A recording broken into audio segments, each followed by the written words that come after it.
은혜 받으실 말씀의 본문은 요한계시록 21장 19절부터 20절 말씀입니다. 봉독해 드리겠습니다. 그 성의 성곽의 기초석은 각색 보석으로 꾸몄는데 첫째 기초석은 벽옥이요, 둘째는 남보석이요, 셋째는 옥수요, 넷째는 녹보석이요, 다섯째는 홍마노요, 여섯째는 홍보석이요, 일곱째는 황옥이요, 여덟째는 노곡이요, 아홉째는 당황옥이요, 열째는 비치옥이요, 열한째는 청옥이요, 열두째는 자정이라. 아멘. 영상으로 준비된 임마누엘 성가대 찬양과 니시 오케스트라 연주 후 당회장님의 영상 설교, 총국 36번째 새 예루살렘 5번째 말씀을 듣겠습니다. 사랑하는 성도 여러분, 전 세계 및 전국의 지교회 성도 여러분, 지성전 성도 여러분, 전 세계 인터넷을 통해 예배 드리는 모든 성도 여러분, GCN 시청자 여러분, 지난 시간에 이어 새 예루살렘 12기초석에 담긴 영적인 의미를 말씀드리겠습니다. 지난 시간에는 8번째 기초석인 노곡까지 살펴보았습니다. 하나님의 말씀은 그 자체가 빛이기 때문에 하나님의 말씀이 자기 속에 거하는 사람은 내면으로부터 빛이 나오게 됩니다. 이 영적인 빛은 수건으로 가린다고 가려지지도 않습니다. 자연스럽게 배어나와 주변을 밝히게 되지요. 그런데 빛의 작용에는 어둠을 밝히는 것과 함께 또 다른 중요한 작용이 있습니다. 바로 열을 내어 온도를 높이는 것이죠. 그래서 영적인 빛이 비치면 냉랭하게 얼어붙은 마음도 녹을 수가 있습니다. 이 시간 소개할 기초석에서 나오는 영적인 빛은 이처럼 따스함을 주는 역할을 합니다. 사랑이 식어지고 강팍해져가는 이 세대, 더욱 절실히 요구되는 빛이지요. 이 시간 말씀을 통해 모든 것에 온전하고 아름다운 영의 마음으로 한 걸음 더 나아가시기를 주님의 이름으로 축원합니다. 사랑하는 성도 여러분, 새 예루살렘 성벽에 있는 9번째 기초석은 다망옥입니다. 다망옥은 일명 토파즈라 불리는 보석이죠. 색상은 붉은 오렌지색을 띠며 투명합니다. 이 다망옥이 상징하는 영의 마음은 무엇일까요? 바로 양선입니다. 사전에서는 양선을 어질고 착함이라고 정의하지요. 그런데 영적인 의미의 양선에는 이보다 훨씬 깊은 뜻이 담겨 있습니다. 성령의 9가지 열매 중에도 양선이 있는데 다망옥의 양선과 영적인 의미가 같습니다. 그러면 양선의 영적인 의미는 무엇일까요? 성령 안에서 선을 추구하는 마음입니다. 세상 사람들이 각기 나름대로 옳고 그름이나 선과 악을 판단하는 기준을 무엇이랍니까? 양심이라 하지요. 이 양심은 시대마다, 나라마다, 사람마다 다 다릅니다. 세상에서 말하는 이 양심에 준하는 것이 바로 진리 안에서는 양선인 것입니다. 여러분, 시대마다 다르다니까 그럼 2000년 전, 1000년 전 뭐 다 다릅니다. 예를 들어 지금부터 30년, 우리나라만 해도 30년 전의 양심과 지금과 너무 다릅니다. 그런데 양선의 분량을 측정하는 기준은 오직 하나, 진리인 하나님의 말씀이지요. 따라서 나보기의 선을 추구하는 마음은 영적인 양선이 아닙니다. 오직 하나님께서 보시기에 선, 바로 이 선을 추구하는 마음이 영적인 양선입니다. 사람이 저 사람은 양심이 있다, 선하다 한다고 해서 양심이 있고 선한 게 아니라 이 말입니다. 하나님이 보실 때 바로 선해야 되고 양심이 있어야 되고, 그래서 진리의 기준에 맞춰야 되는 것이라 이 말입니다. 양선의 영적인 의미는 여기서 그치지 않지요. 마태복음 12장 35절 전반절에 선한 사람은 그 쌓은 선에서 선한 것을 낸다 했습니다. 이처럼 영적인 양선이 임한 사람에게서는 자연스럽게 선이 배어 나오지요. 어디를 가든 누구를 만나든 선한 말과 선한 행실이 나옵니다. 향수를 뿌린 사람에게서 좋은 향기가 나듯이 양선한 사람에게서도 좋은 향기가 납니다. 곧 선한 그리스도의 향기가 나는 것입니다. 그러므로 단지 마음으로만 선을 추구한다 하여 양선이라 하지 않습니다. 선을 추구하는 마음이 있음으로 인해 선한 말과 행실로 그리스도의 향기를 발하지요. 그래서 주변에 덕과 사랑을 베푸는 것이 진정한 의미의 양선임을 알아야 하겠습니다. 그러면 양선의 기준이 되는 진리 안에서의 선은 무엇일까요? 사실 하나님 자체가 선이시기 때문에 하나님의 말씀인 성경 전반에 선이 깔려 있습니다. 그래서 그 범위가 참으로 넓지요.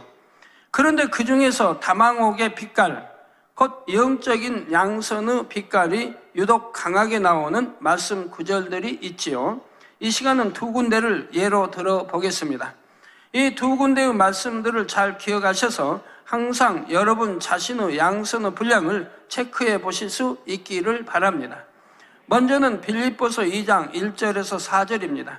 그러므로 그리스도 안에 무슨 권면이나 사랑의 무슨 위로나 성령의 무슨 교제나 긍휼이나 자비가 있거든 마음을 같이하여 같은 사랑을 가지고 뜻을 합하며 한 마음을 품어 아무 일에든지 다툼이나 허영으로 하지 말고 오직 겸손한 마음으로 각각 자기보다 남을 낮게 여기고 이 세상에서 마음을 같이 한다는 게 쉬운 게 아닙니다.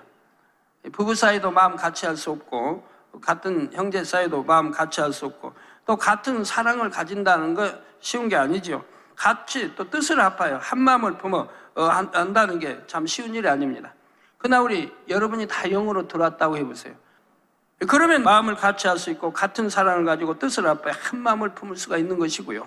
각각 자기 일을 돌아볼 뿐더러 또한 각각 다른 사람들의 일을 돌아보아 나의 기쁨을 충만케 하라. 비록 내 생각에 안 맞고 내 성품에 안 맞아도 주 안에서 선을 추구하는 사람은 마음을 같이 해주고 뜻을 합해줍니다.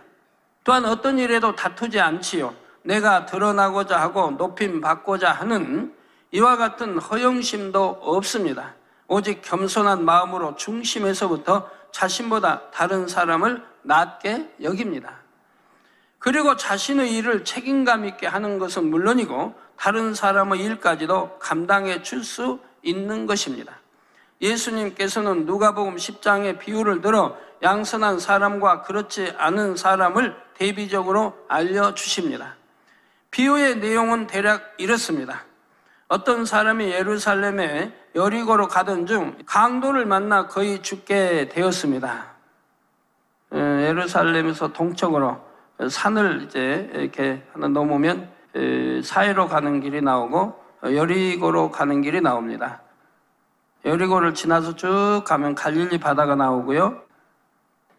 마침 한 제사장이 지나가다가 그를 보았는데 그냥 피해서 가버렸고 레위인도 마찬가지였습니다.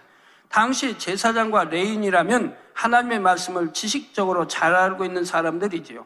그러나 진리 안에서 선을 추구하는 마음, 곧 양선이 없으니 그냥 가버렸던 것입니다. 반면 한 사마리아인도 그곳을 지나가다가 강도 만난 사람을 보게 됐습니다. 이 사마리아인은 그를 불쌍히 여겨 가까이 다가갔고 상처를 싸매 주었지요. 자기가 타고 있던 짐승에 그를 태우고 주막으로 데리고 갔습니다. 그 다친 사람과 하룻밤을 주막에서 같이 보내고 자신이 비용을 부담합니다. 다친 사람을 주막에 맡겨놓고 떠나면서 주막 주인에게 잘 돌봐달라고 부탁을 하고요. 만일 돈이 더 들면 자신이 돌아올 때 갚겠다는 약속까지 하면서 말입니다.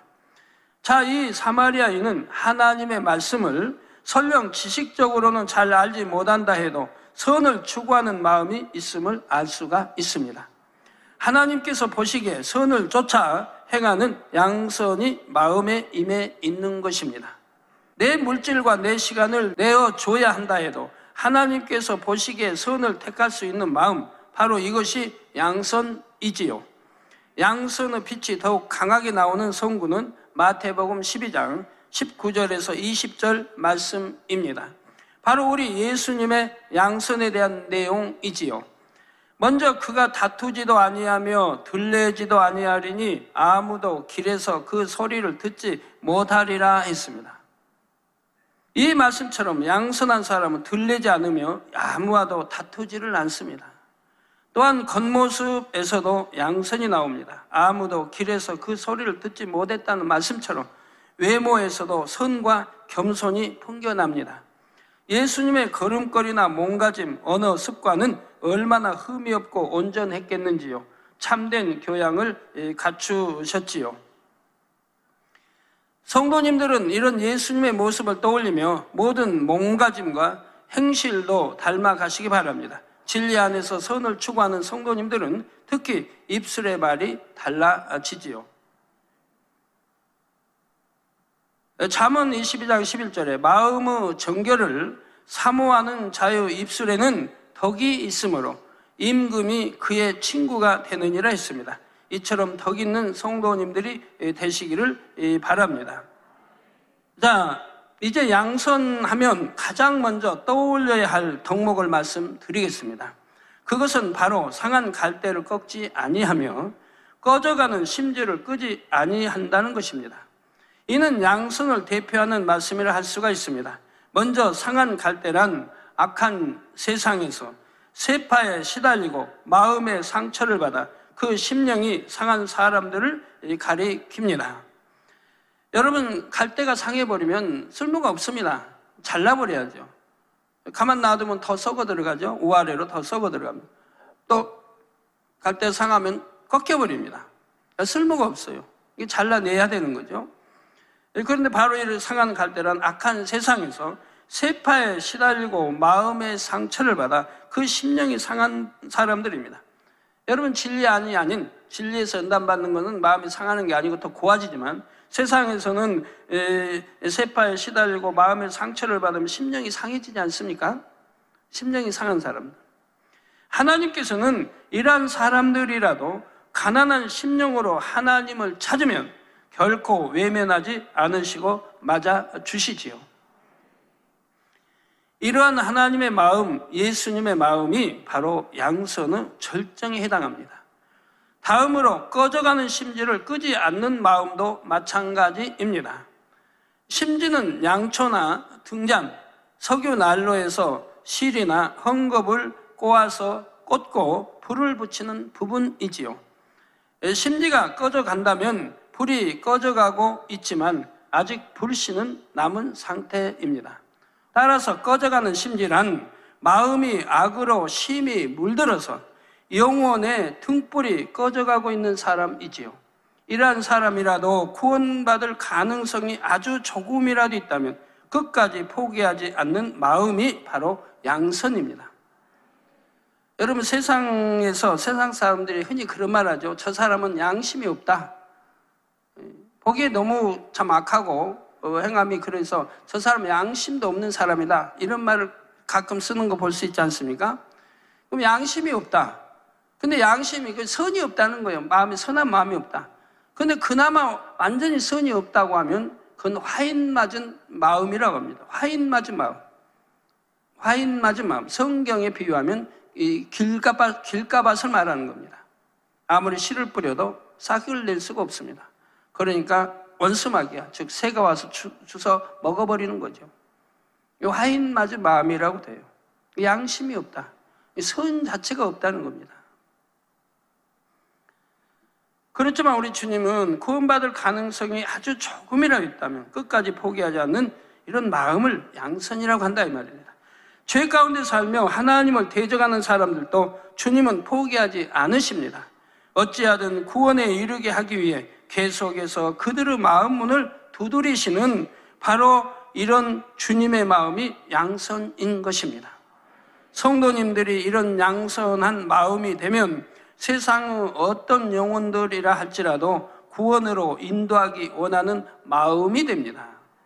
내가 선을 베풀 때 오히려 악을 바라는 사람이라도 불쌍히 여기며 포기하지 않지요. 신앙 안에서도 상한 갈대와 같고 꺼져가는 심지와 같은 영혼들이 있습니다. 믿음이 연약하여 시험 환난에 넘어져서 혼자서는 다시 교회에 나올 영적인 힘이 없는 영혼들이 있는 것입니다. 또는 아직 버리지 못한 육으로 인해 성도들에게 해를 준 경우도 있지요. 그 일이 민망하고 부끄러워 다시 교회에 나오지 못하는 영혼들도 있습니다. 이런 영혼이라도 먼저 찾아가서 손을 내밀고 그들의 손을 잡아줄 수 있는 마음이 바로 양선인 것입니다. 일꾼들, 또 우리 주의종님들은 필히 이 양선의 마음이 있어야지요. 또 신앙 안에서 먼저 되었으니 지금은 영적으로 나중된 사람들 중에서도 꺼져가는 심지와 같은 경우가 있습니다. 이런 사람들 중에서는 자신도 사랑받고 인정받기 위해 몸부림치는데 잘 안 되니 때로는 속상하여 악을 바라기도 합니다. 앞서가는 사람들을 시기하여 그들을 비난하거나 험담을 하지요. 이는 꺼져가는 심지가 연기를 피우며 그름도 내는 것과 같은 현상입니다. 정녕 양선한 사람이라면 이런 사람들의 마음도 헤아리고 품을 줄 압니다. 흑백을 가리거나 옳고 그름을 논하여 상대를 꺾으려는 것은 양선이 아니죠. 부부 사이도 그렇고 형제 사이도 그렇고 흑백을 네가 옳다 내가 옳다 너는 그러다 나는 옳다 너는 못됐다 나는 선하다 그렇게 가리려고 하지 말고 상대를 꺾어 이기려고 하지 말고요. 이렇게 꺾으려는 마음은 양선이 아니라 이 말입니다. 진실과 사랑으로 선대함으로써 악으로 나오는 사람들의 마음까지 녹이고 감동을 주는 것이 양선입니다. 성도 여러분, 새 예루살렘 성벽에 있는 10번째 기초석은 비치옥입니다. 비치옥은 옥수의 일종으로 반투명하며 청록색 빛이 나죠. 이 비치옥은 우리나라에서는 옛날 여인들이 귀히 여기던 보석 중에 하나입니다. 여인의 정숙함과 정결을 상징하죠. 또 여인들의 비녀 이렇게 뒤에 뭉치는 끝에 거기 비치옥 많이 하기도 하고요. 비치옥 또 비녀도 있고요. 또는 반지도 비치옥으로 이렇게 동그랗게 두텁게 이렇게 하고 있는 것도 있고요. 우리 남자분들도 마고자 이렇게 달린 이렇게 단체 거기에 또 비치옥 색깔로 하는 분들도 있고요. 비치옥은 많이 사용됐습니다. 바로 여인의 정숙함과 정결을 상징한다 이 말입니다. 그러면 비치옥이 상징하는 영의 마음은 무엇일까요? 바로 절제입니다. 아주 중요하기 때문에 오늘 절제 말씀 좀 잘 들어주세요. 뭐 다 중요하지만 이 절제 하나만 여러분이 이루어도 참 굉장히 참 하나님이 사랑받을 수밖에 없는 사람들이 될 수 있습니다. 하나님 안에서는 모든 것이 풍성하면 좋겠지만 질서를 따라 아름답게 이루기 위해서는 반드시 절제가 있어야 합니다. 육적으로도 사람이 절제하지 못함으로 인해 얼마나 나쁜 결과들이 많이 나오는지요. 예를 들어 절제하지 못하고 과식하면 오히려 고통을 받습니다. 또한 운동도 절제하지 못하고 과하게 하면 오히려 건강을 해치게 되지요. 이처럼 육적으로도 절제하지 못하면 그 후의 결과는 좋지가 않습니다. 하물며 영을 추구하는 성도들이라면 이 세상에 살아가는 동안 얼마나 절제된 삶을 살아야 하겠습니까? 디도서 1장 7절에서 9절을 보면 교회의 감독된 자의 자격이 나오는데 절제하라는 내용도 포함되어 있습니다. 만일 절제하지 못하는 사람이 교회의 머리급이 된다면 많은 분야에서 질서가 깨지는 일이 일어날 수가 있죠. 또한 그러한 머리된 사람을 다른 사람들이 보고 따라함으로 인해 교회는 어지러워질 수가 있습니다. 주 안에서는 무엇을 하든지 진리로 분별해보고 매사에 절제하면서 성령의 소욕을 쫓아 행해야 합니다. 성령의 음성을 밝히 듣고 행하면 절제해야 할 때 절제할 수 있으므로 괜한 시험을 자초하지 않습니다. 또한 진리 안에서 곧장 바른 길을 감으로 형통한 삶을 살 수 있죠. 그러나 절제치 못한 사람들은 일이 어그러지고 여러 가지 어려움을 만날 수도 있습니다. 영도 절제를 통해서 온전해질 수 있죠. 성령의 마지막 열매가 이 절제인 것도 절제가 모든 것을 적절히 조절하는 기능을 하기 때문입니다. 예를 들어 기쁨도 절제해야 할 때가 있습니다. 내 마음이 기쁘다고 때와 장소에 상관없이 그 기쁨을 다 표현하면 오히려 덕이 안 되는 경우가 있습니다. 사랑도 절제하는 경우가 있습니다.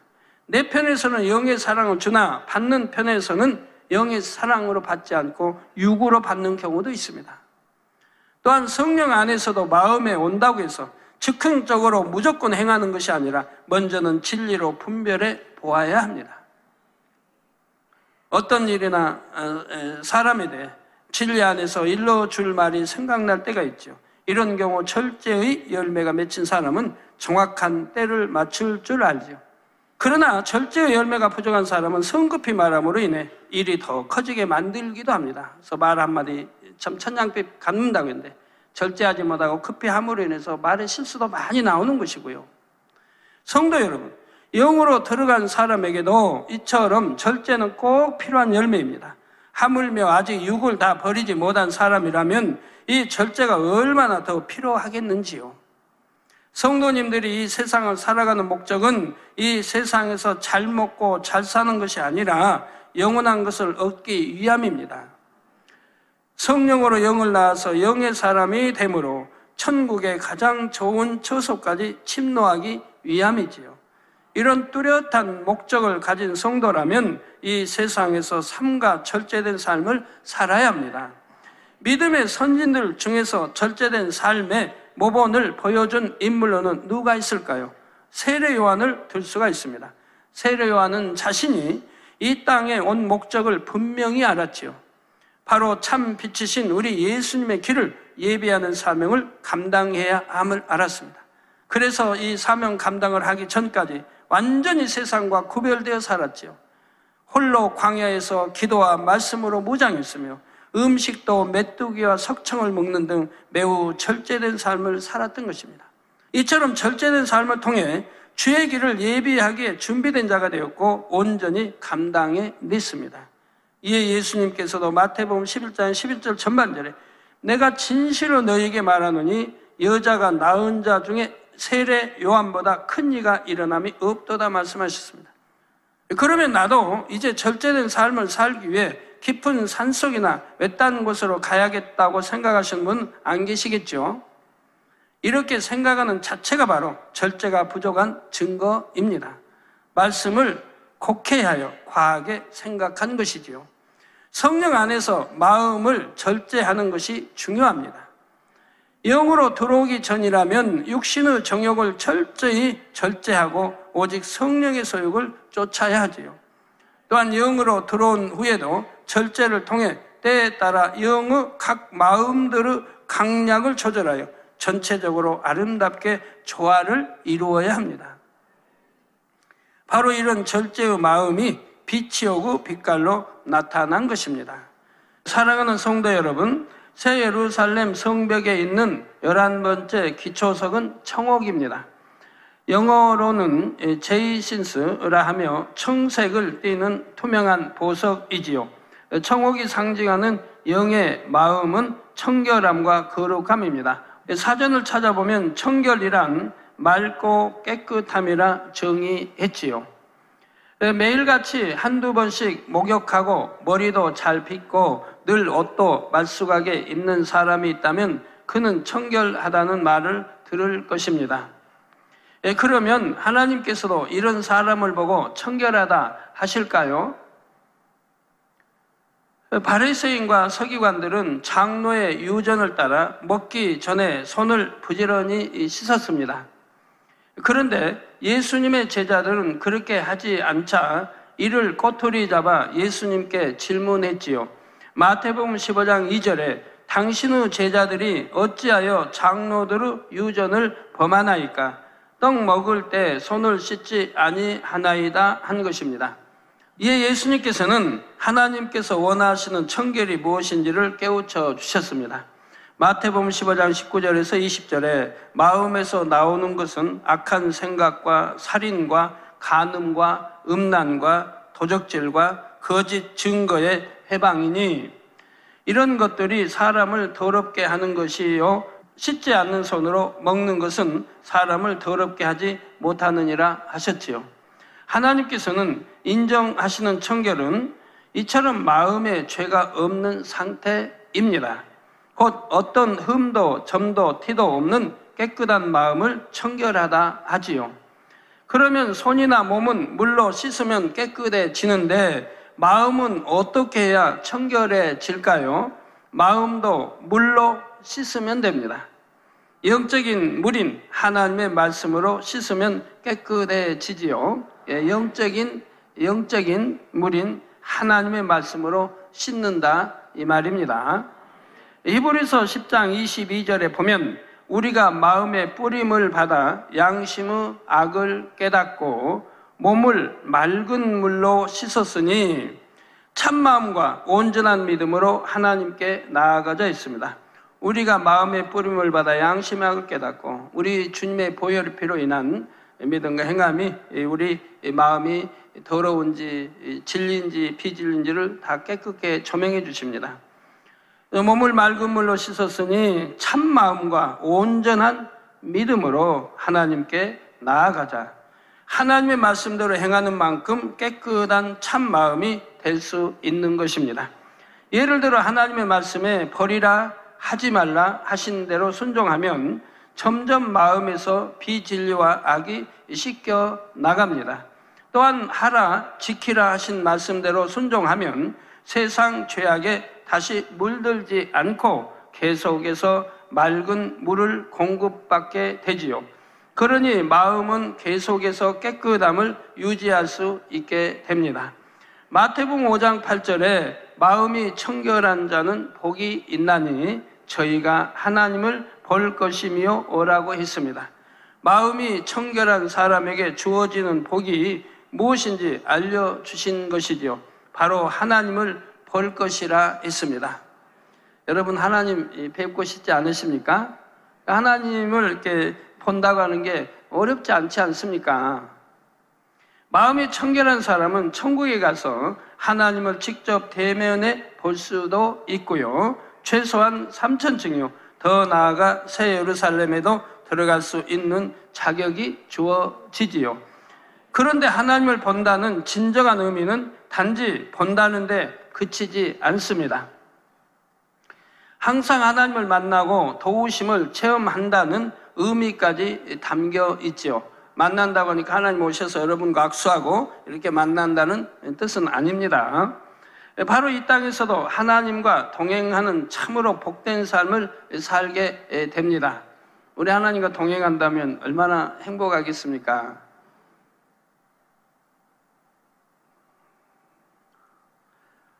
이처럼 청결한 마음을 이루어 이 땅에서 하나님과 동행했던 인물로는 누가 있을까요? 여러 믿음의 선진들이 하나님과 동행했지만 이 시간은 에녹을 예로 들어보겠습니다. 창세기 5장 21절에서 24절에 보면 에녹은 65세 때부터 300년 동안 하나님과 동행했다 했습니다. 그러다가 하나님이 그를 데려가심으로 세상에 있지 아니하였더라 했지요. 바로 산채로 하늘로 옮겨진 것입니다.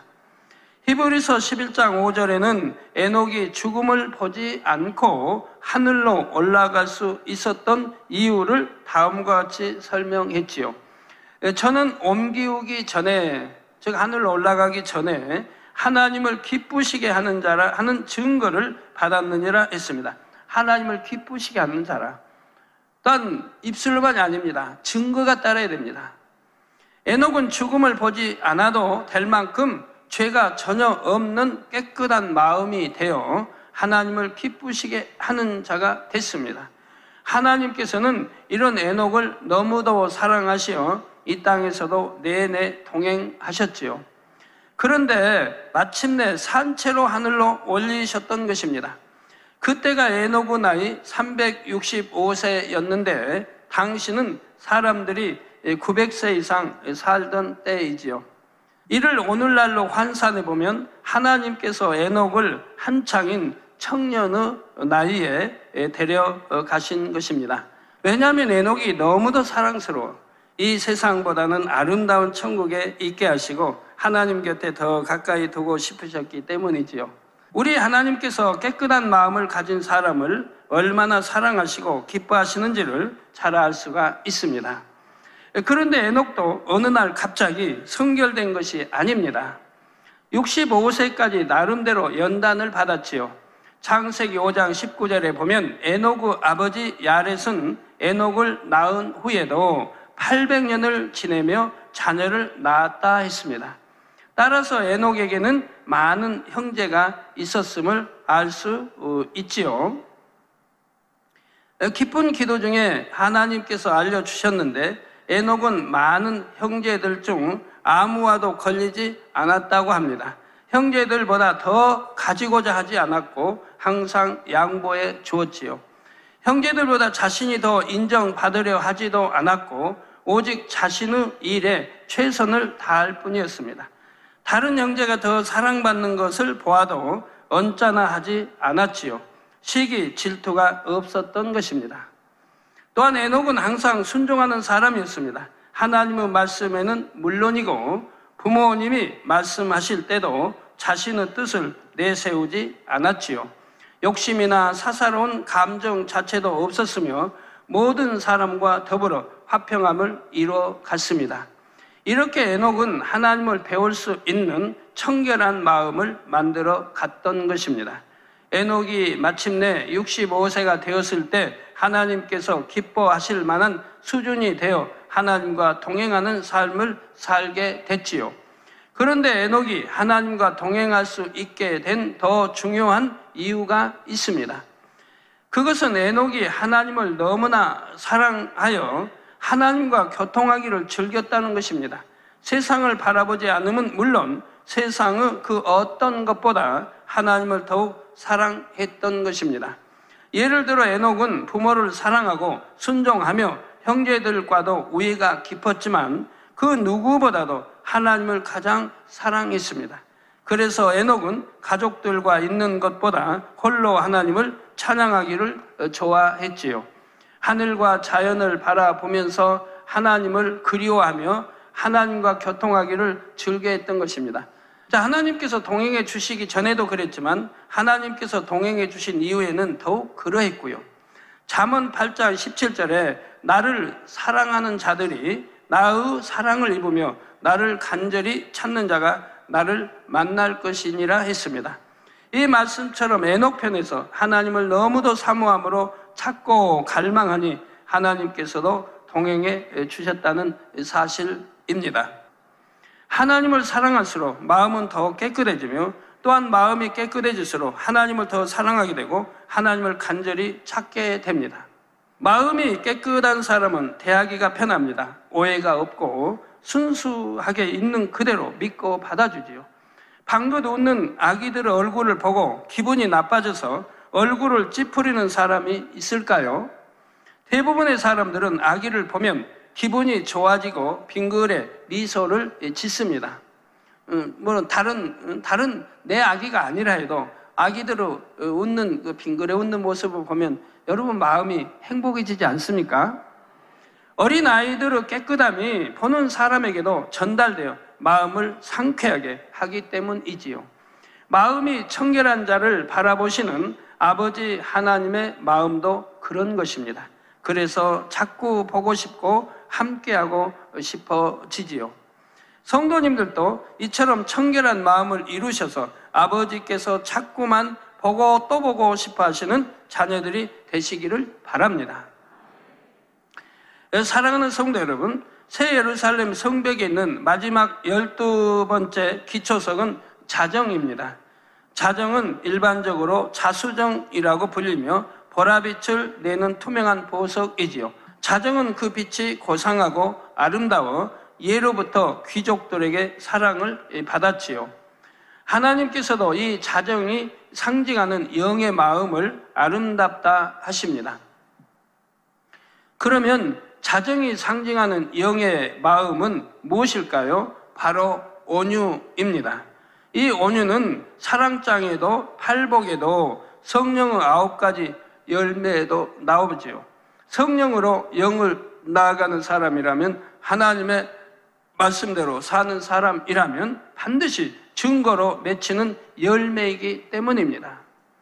사전에서는 온유를 성격이 온화하고 부드러움이라 정의하지요. 하나님께서 아름답게 여기시는 온유한 마음은 단지 이런 성격에만 구간되지 않습니다. 육적으로 성품이 온유한 사람은 대개 반대적인 성품을 가진 사람들을 불편하게 여깁니다. 너무 외향적인 성품을 가졌거나 강한 사람들을 대하면 경계하게 되고 가까이 하는 것을 힘들어 하지요. 육적으로 성품이 온유한 사람을 지금 말하고 있습니다. 그런데 영적으로 온유한 사람은 그 어떤 성품의 사람이라도 넉넉히 포용할 수 있다는 사실입니다. 이것이 육적인 온유와 영적인 온유의 차이점 중 하나이지요. 그래서 육적인 온유는 하나님이 기뻐하지 않으십니다. 영적인 온유함이 있어야 한다 이 말입니다. 그러면 영적으로 온유한 마음은 무엇이며 하나님께서는 왜 이 마음을 아름답다 하실까요? 영적으로 진정 온유한 마음은 성격이 온화하고 부드러우면서도 모든 사람을 포용할 수 있는 큰 마음입니다. 그래서 자기 마음과 맞지 않으면 싫어하고 그런 것이 아니라 이 말입니다. 솜털같이 포근하고 부드러워 많은 사람이 깃들여 쉴 수 있는 포근한 이 품과 같은 마음이지요. 또한 매사에 모든 것을 선으로 이해해주고 사랑으로 감싸줄 수 있는 너그러운 마음입니다. 영적인 온유함에 있어서 결코 빠져서는 안 될 것이 있습니다. 바로 덕이지요. 아무리 따뜻하고 부드러운 마음을 가졌다 해도 그것이 마음 속에만 있으면 별 의미가 없습니다. 적절한 때를 쫓아 대상에 따라 힘이 되고 깨우침이 되는 말도 일러주고 선과 사랑의 행함으로 나타나야 하지요. 그래서 나로 인해 다른 사람들이 힘을 얻고 따뜻함을 느끼며 마음의 쉼을 얻게 해주는 것, 이것이 바로 덕을 끼치는 것입니다. 영적으로 진정 온유한 마음을 가진 사람은 누구도 선입관이나 편견을 가지고 대하지 않습니다. 그러니 불편한 사람도 걸리는 사람도 없지요.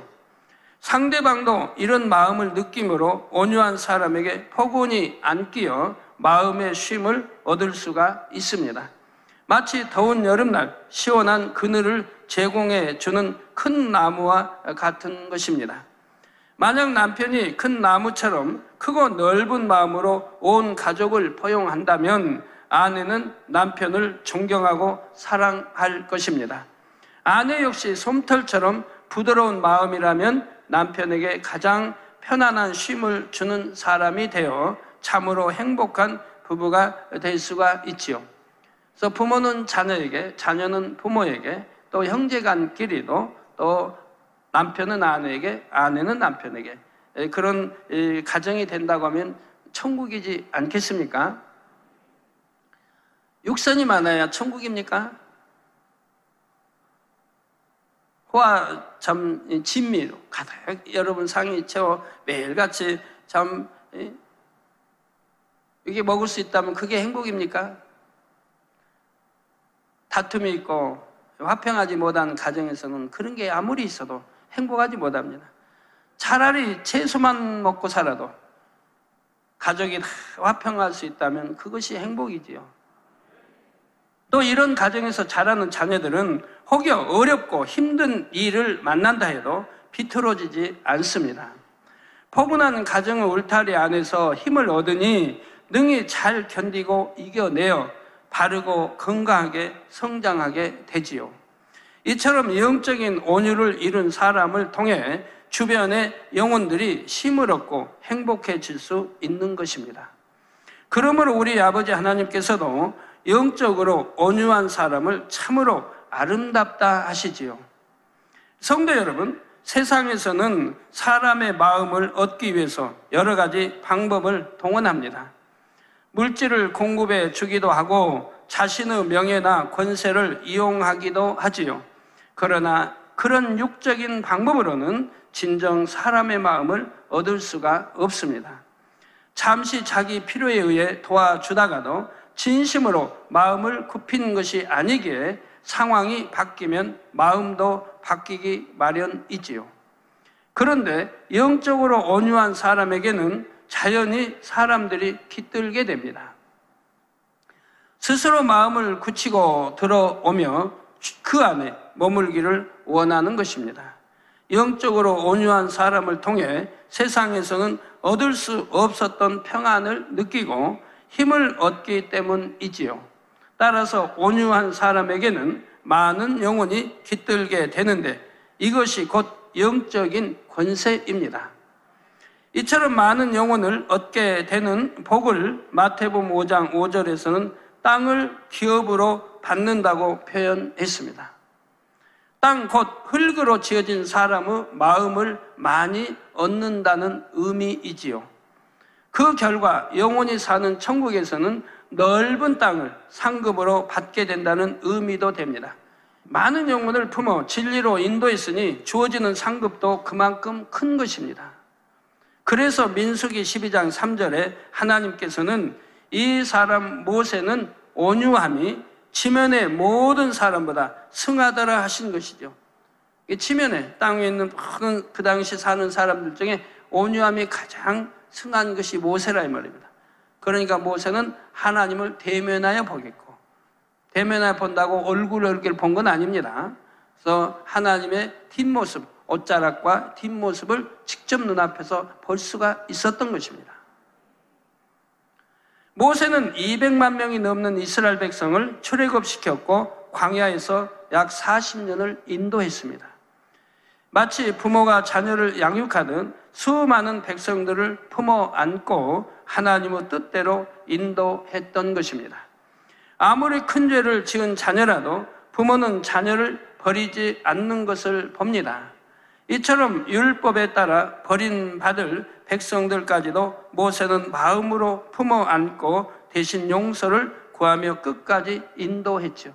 성도님들이 교회에서 작은 사명 하나만 맡아도 이 온유함이 얼마나 좋은지 알게 됩니다. 영혼들을 갈무리하는 사명은 물론이요, 어떤 사명이라도 온유한 마음으로 감당하면 아무런 거칠 것이 없게 되지요. 한 지역, 아니 한 구역 안에만 보아도 얼마나 다양한 영혼들이 있습니까? 선교회와 기관도 마찬가지입니다. 똑같은 마음과 생각을 가진 사람은 한 사람도 없지요. 모두가 각기 다른 환경에서 자라서 각기 다른 성품을 가졌기 때문입니다. 때로는 생각이 안 맞기도 하고 의견이 부딪히기도 하지요. 그러나 그 중에서 온유한 사람은 크고 넓은 마음으로 상대를 품을 수가 있습니다. 제각기 자기가 옳다고 주장하는 세상 속에서 나를 비우고 다른 사람을 품을 줄 아는 이 온유한 마음이야말로 정말 아름다운 것입니다. 이제 성도님들도 온유함이 이전보다 더 승해질 수 있기를 바랍니다. 그래서 아버지 하나님 앞에 자정보다 더 아름다운 영혼들이 되시기를 주님의 이름으로 축원합니다. 결론을 말씀드립니다. 사랑하는 성도 여러분, 오늘까지 새 예루살렘 성벽의 12 기초석이 각각 상징하는 영의 마음을 모두 살펴보았습니다. 믿음, 거듭, 희생, 정의, 충성, 열정, 자비, 오래 참음, 양선, 절제, 청결, 온유 등이었지요. 이 모든 영의 마음을 종합하면 예수 그리스도의 마음이요, 아버지 하나님의 마음이 됩니다. 그리고 한마디로 요약하면 완전한 사랑입니다. 이렇게 12가지 보석 빛이 적절히 배합된 완전한 사랑을 이룬 사람은 당당히 새 예루살렘 성 안으로 들어갈 수가 있지요. 또한 새 예루살렘 성 안에 있는 자신의 집도 12 보석으로 아름답게 장식되어 있습니다. 그러므로 새 예루살렘 성 안은 말로 표현할 수 없을 정도로 아름답고 황홀할 수밖에 없지요. 집과 건물이며 공원 등의 모든 시설들도 최고로 아름답게 단장되어 있습니다. 자, 그런데 그 중에서도 아버지 하나님께서 가장 아름답게 여기시는 것은 그 안에 들어오는 영혼들이지요. 그들에게서는 12보석을 다 합쳐놓은 것보다 더욱 찬란한 영적인 빛이 납니다. 또한 중심에서부터 아버지를 향한 진한 사랑의 향이 바래집니다. 이로 인해 아버지 하나님께서는 그간의 모든 수고에 대해 위로를 받으시지요. 자, 많은 성도님들이 새 예루살렘에 들어가서 이처럼 아버지 하나님의 마음에 위로와 기쁨을 드릴 수 있기를 주님의 이름으로 축원합니다. 들으신 말씀을 상고하시면서 기도하시겠습니다. 사랑에 좋으신 아버지 감사합니다. 오늘 예루살렘의 아버지 12기초석의 9번째, 10번째, 11번째, 12번째 말씀을 들었습니다. 아버지 하나님, 우리가 당황하게 양선의 마음을 이루게 하시고 주님처럼 꺼져가는 심지도 아버지 하나님 상황갈 때도 꺾지 않는 그러한 아버지 진리 안에서 선을 추구하는 마음을 가질 수 있게 도와주시고 아버지 빛쪽 같은 아버지 절제의 마음, 세례요한 같은 삶으로 인도해 주시기를 원합니다.